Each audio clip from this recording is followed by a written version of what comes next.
chasing shadows in the darkest maze. Footsteps echo in the empty hall. Mysteries waiting on our call.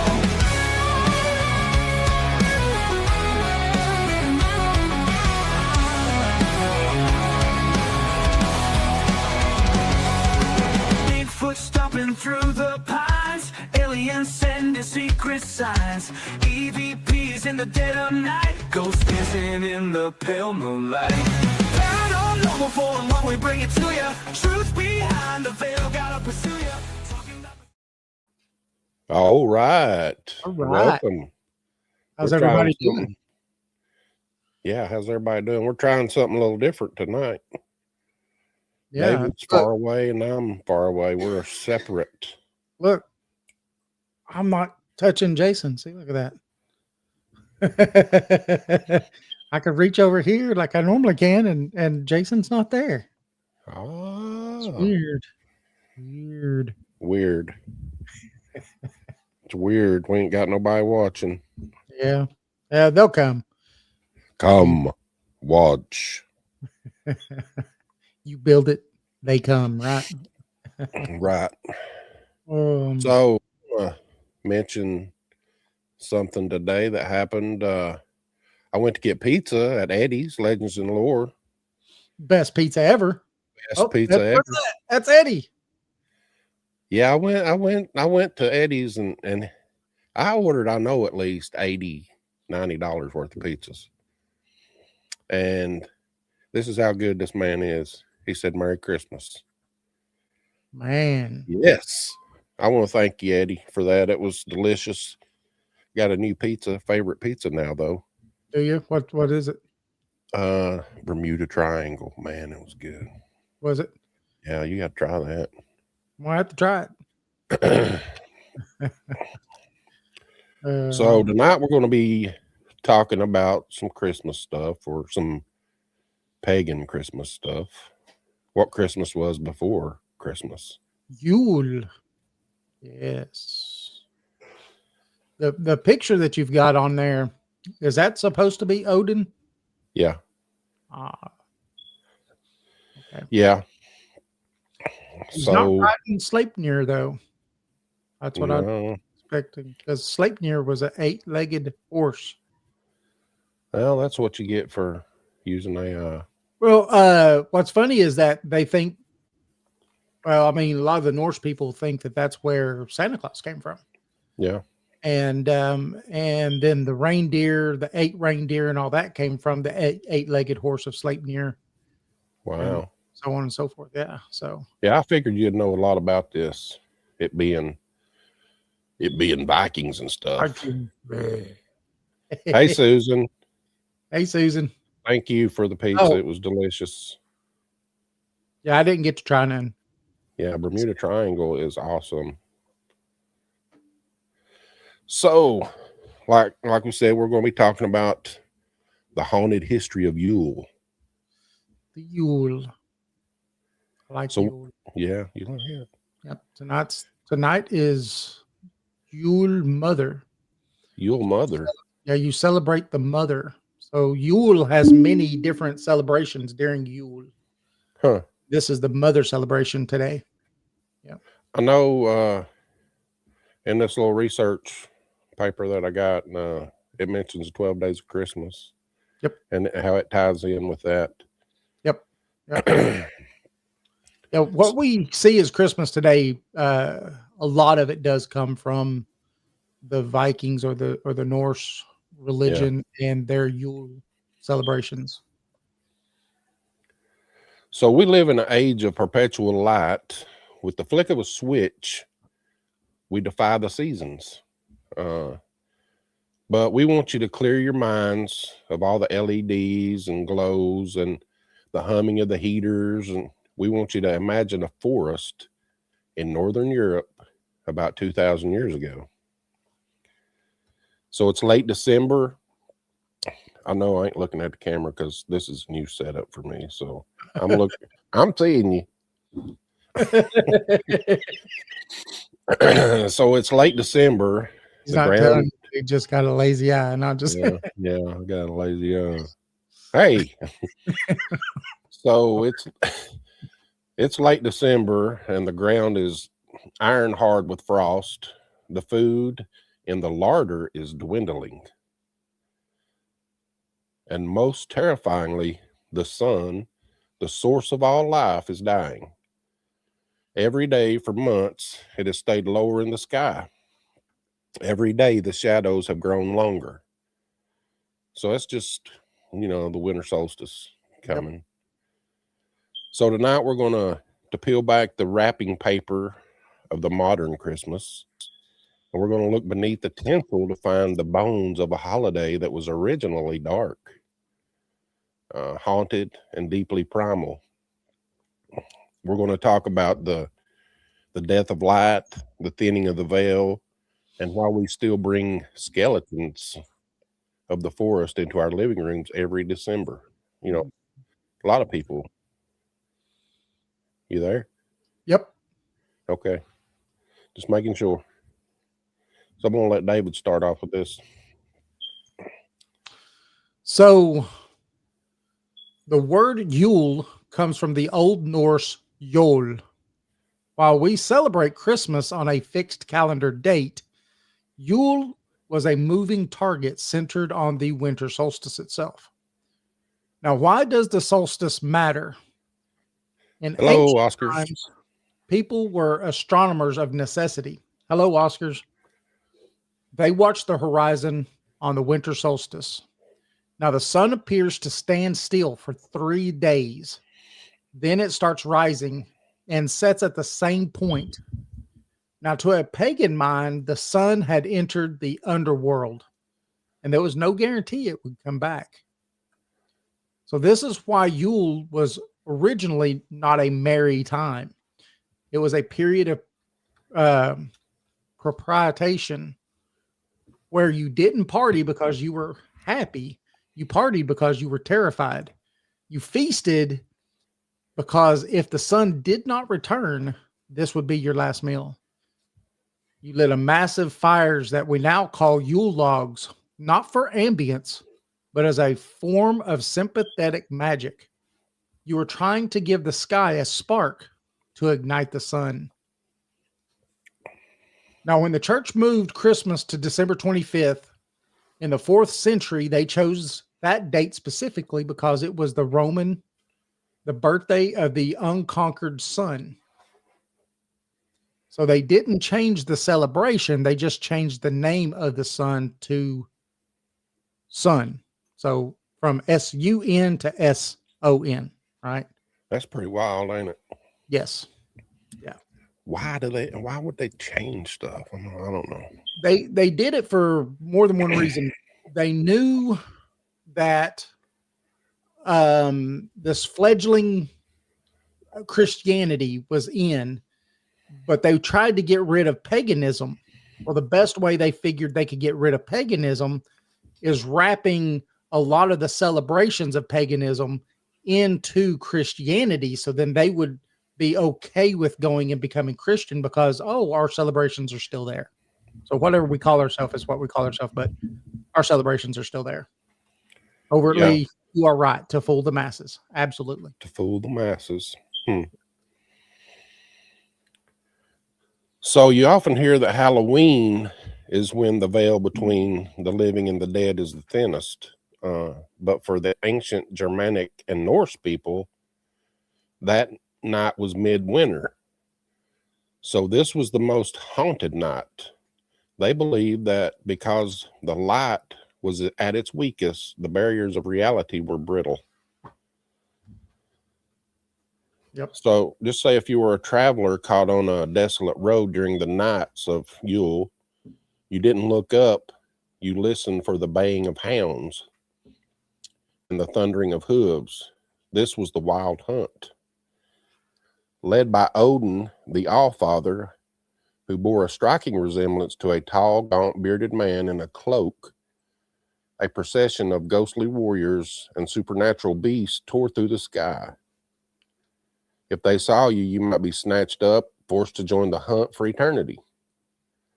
So to protect themselves, people stayed inside.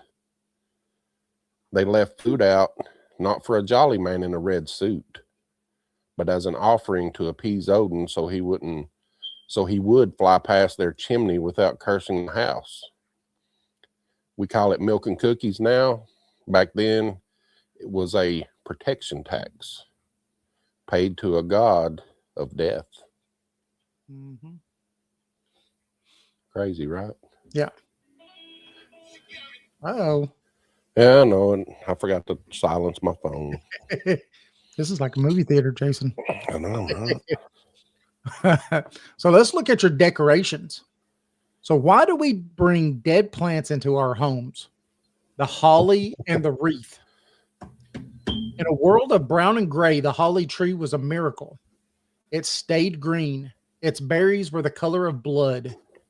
Now, to the Druids, holly represented the Holly King who ruled the dark half of the year. So by placing it over your door was about providing a sanctuary for wood spirits to huddle in the leaves, and then they would protect your home. So the wreath, meanwhile, is a circle, the wheel of the year. So by hanging it, you were telling the universe the cycle must continue. Darkness must end and the spring must return. Yeah. So mistletoe, the plant of death. We think of mistletoe as romantic, but in Norse mythology, mistletoe was the weapon that killed the most beloved god, Balder, because it grows between earth and sky. It's not rooted in the ground. It was considered beyond the law. So to stand under the mistletoe was to stand in a place where the normal rules of the world did not apply. So it was a place where you could kiss an enemy or seal a blood oath. Huh. That's interesting. Yep. So no kissing under the mistletoe this year. Yeah. No, but we'll do a blood oath. Hey, okay. I don't know. Krampus. Yes. I only studied one herb, Oscar says. Wonder what that herb is. Puff, puff, pass. Puff, puff, give. So, the 12 days of Christmas. In our modern world, the 12 days of Christmas is just a repetitive song. But to the ancient pagans, this 12-day period was a terrifying crack in time. The pagans calculated their year using a combination of the sun and the moon. A lunar year is roughly 354 days, while a solar year is 365. So this left a gap of 12 days at the end of the year that didn't belong to any month. This was just dead time because they didn't officially exist on the calendar. The laws of nature and man were suspended. Did you know that? I did not know that. Huh. I didn't either. Yeah. Puff, puff, no pass. No pass. What? Got to share. History says Queen Victoria and her hubby started the Christmas tree in the house. Yeah, well, ancient Germans did for millennia. I think, if I'm not mistaken, if I've not got my history wrong, Queen Victoria's husband was German, and it came from his side of the family. The where it was passed down through his family on the German side to bring the tree in. Yes, they were German. Yeah. It is the tree and all that stuff is very, very Germanic. Yeah. So because the 12 days were outside of time, the social order was flipped. Masters served slaves during this time.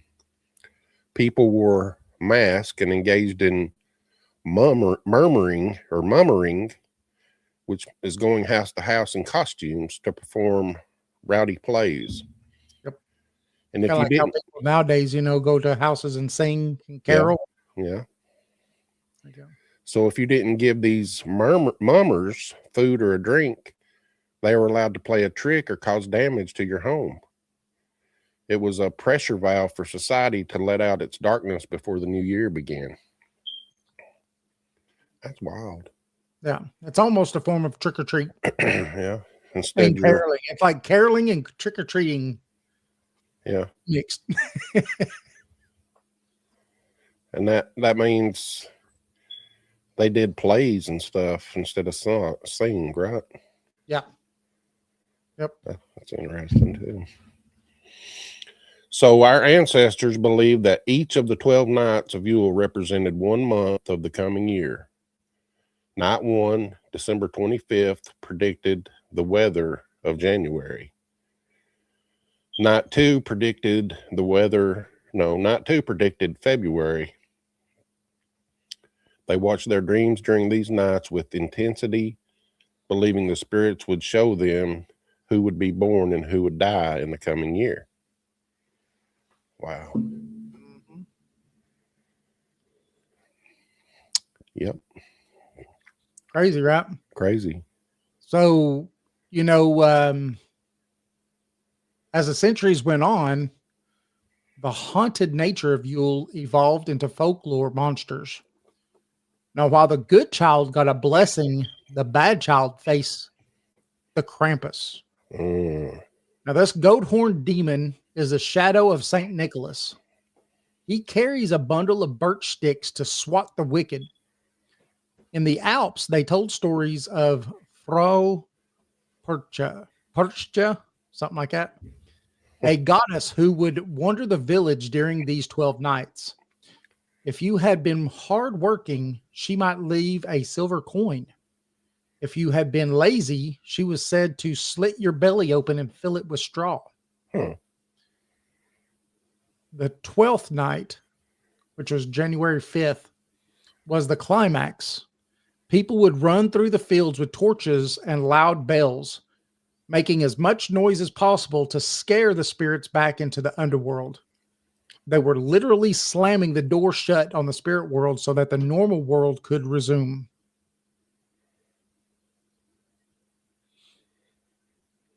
Huh. Pretty crazy stuff, right? Yeah. Well, I mean, when you start looking at a lot of this stuff and then you start looking at a lot of the things that we do today, there's places for every bit of this stuff. Pretty much. Yeah. So I got a few fun facts. Right? The first Christmas trees. Long before the Victorian era, pagans didn't usually cut down the whole tree. Mhm. They would decorate living trees outside with bits of food and candles to encourage the tree spirits Mm-hmm. to survive the winter. Bringing the corpse of a tree into the house was a later development. Yep. And there's a lot of things that was around that too. One of the main things that they like to decorate with, you know what that is? Popcorn?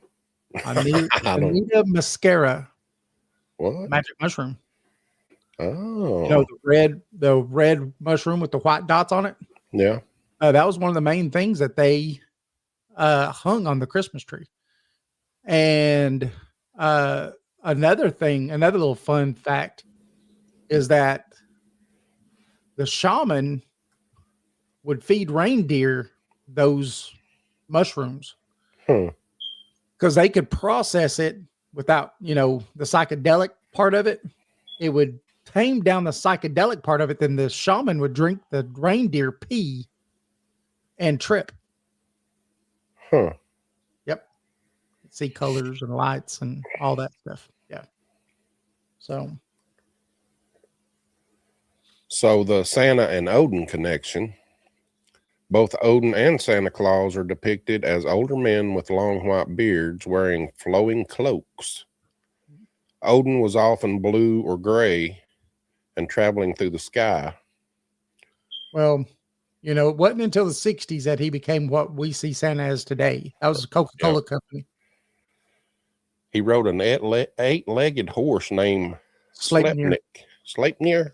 Sleipnir. Yep. Sleipnir. Yep. Right. Yep. That's it. Santa originally had 8 reindeer before Rudolph was added in 1939. Yes. And they think that that's where the 8 reindeer come from, was from Sleipnir's 8 legs. Yep. Huh. A lot of coincidences, if not. Either way. Yeah. Odin did the same thing. He would visit children and give them toys. All that stuff.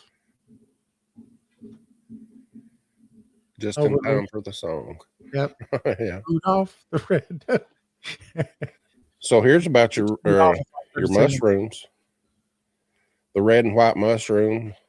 Some historians suggest the imaginary imagery of Santa, red and white, comes from that mushroom you talked about. Amanita muscaria. Yeah. Yep. Shamanic traditions in the far north involve gathering these hallucinogenics, red and white fungi, drying them on evergreen branches, and flying through the spirit world during the solstice. Yes. Wow. Yep. Pretty interesting, huh? Yeah. We need to get us some Amanita muscaria and go flying for winter solstice next year. No. Does anyone have a family tradition that feels a bit more pagan? Overtly says advertising scam again. I grew my mom pictures of mice with those exact mushrooms. That's funny. So, you want to do the conclusion, David? I guess it's going to be a little short. Conclusion. Yeah. I'm trying to find it. Number 7. Conclusion. Number 7. Number 7. Number 7. That sounds like.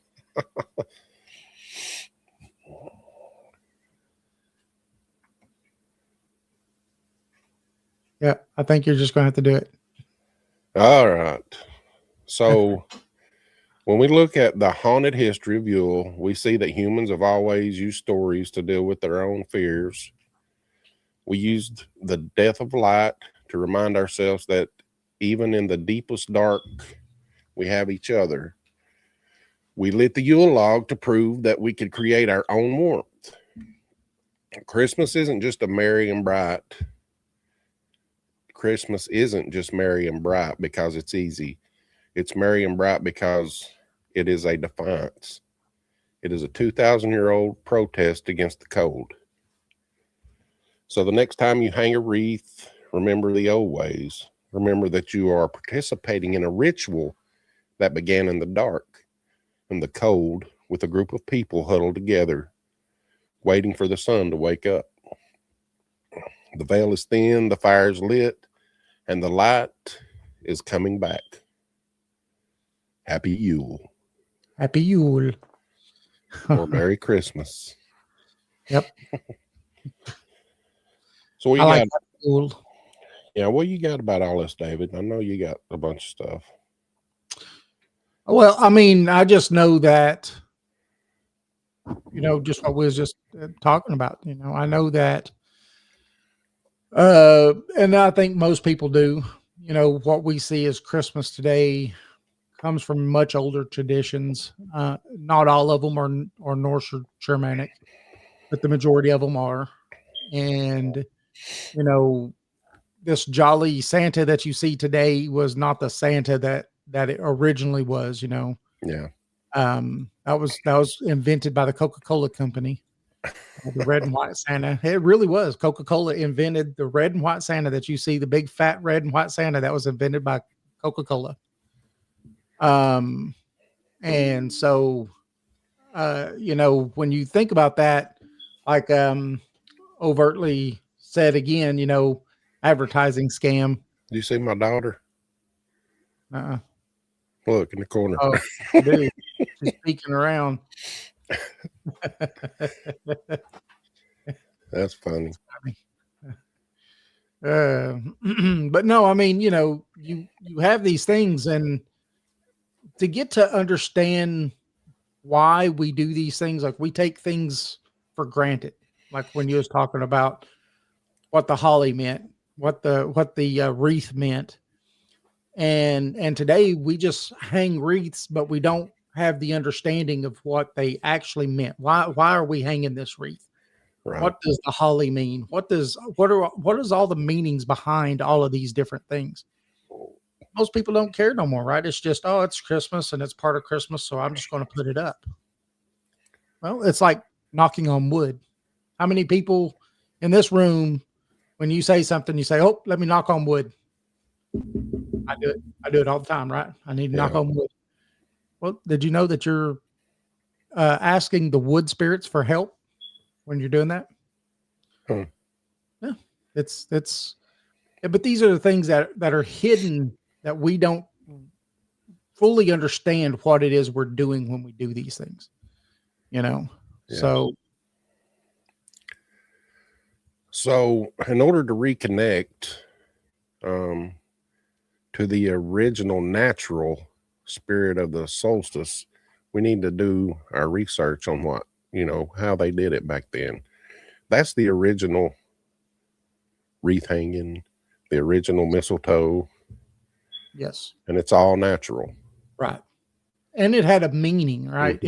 It was the meaning of, the lights dying down, the lights dimming, and we were hoping that it comes back.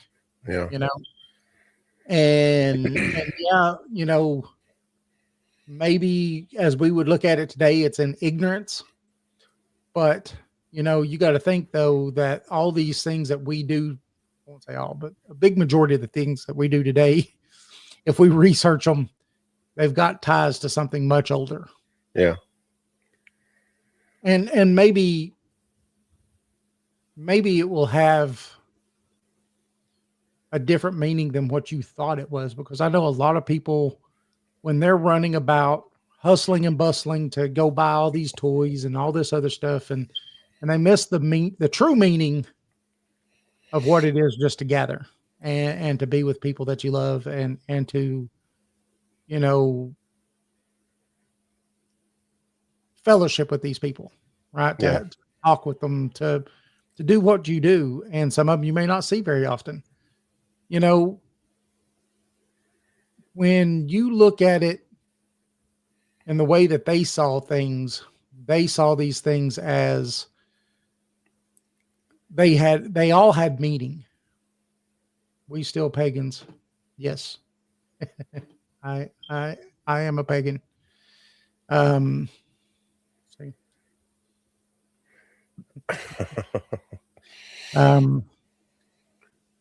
But I mean, we just don't realize, most people that, like I was saying, running around hustling and bustling, they just think it's part of Christmas. They just think it's part of whatever it is that we're doing today. They don't have a real realization of where this stuff come from. They're just like, it's Christmas. Just, it's always been. No, it's not. Do your So that haunted, like, feeling, the blues, let's say the Christmas blues. Mm-hmm. Do you think that's because that the sunlight is less, or do you think it's, I don't know how it happens? You mean to people, like, really how people get kind of blue for this time of year? Yeah. I think yes. I think that probably is a big reason, is that you're getting less sunlight, less vitamin D, and it's dark more than it is light. You wake up, it's dark. You get home from work, it's dark. Yeah. You don't really get into the light at all. I do think that that's a lot of it. I think that another aspect of it is the fact that this time of year people are too busy with the hustle and bustle of, oh, I've got to hurry up and do this and hurry up and do that. And oh my gosh, time is so short and I don't have no presents and I've got to buy everybody all this stuff.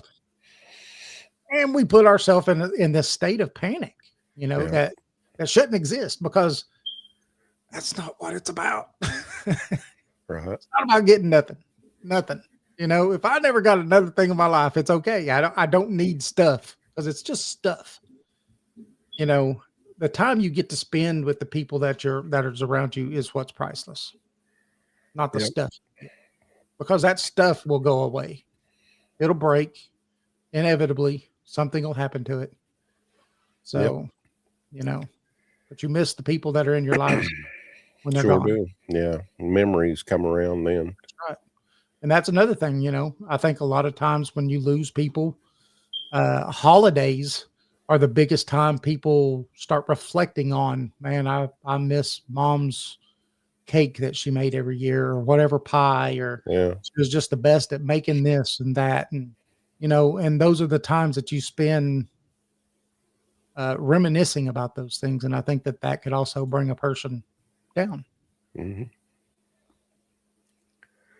Well, I guess that's about it. Hope everybody's enjoyed the show.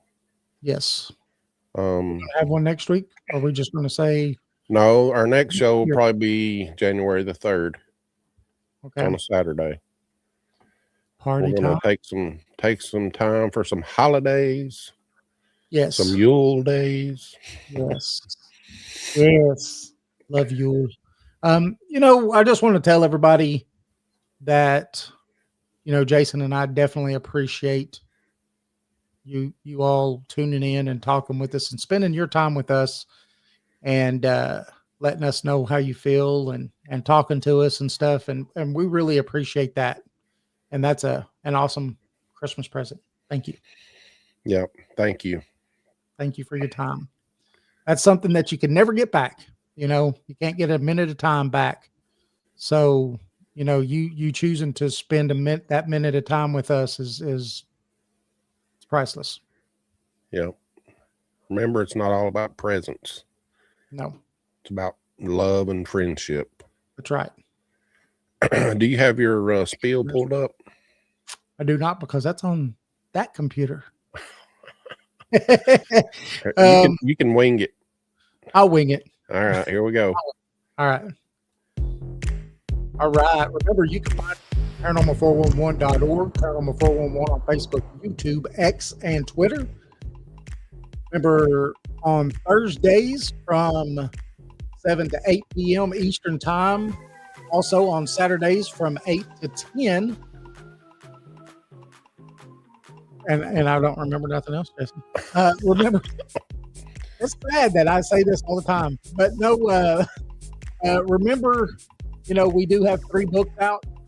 You can go on to paranormal411.org, and all the links to them are there, or you can go on to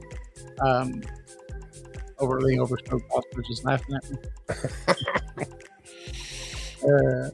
But I want to thank everybody. Y'all have a good night. Remember, join us.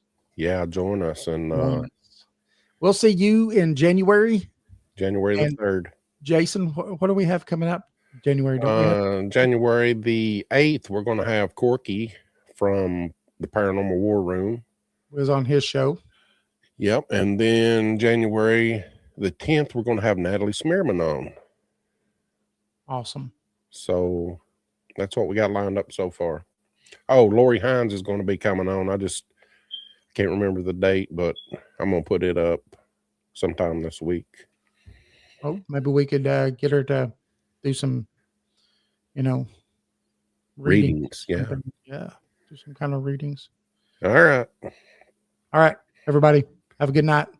Yep. Thank you for watching and listening, and we'll see y'all on the 3rd of January. Absolutely. Have you ever wondered what lurks in the shadows? What secrets the night hides? What strange phenomena might be happening just beyond your perception? Join us as we journey into the world of the paranormal, exploring everything from ghosts and UFOs to cryptids and unexplained occurrences.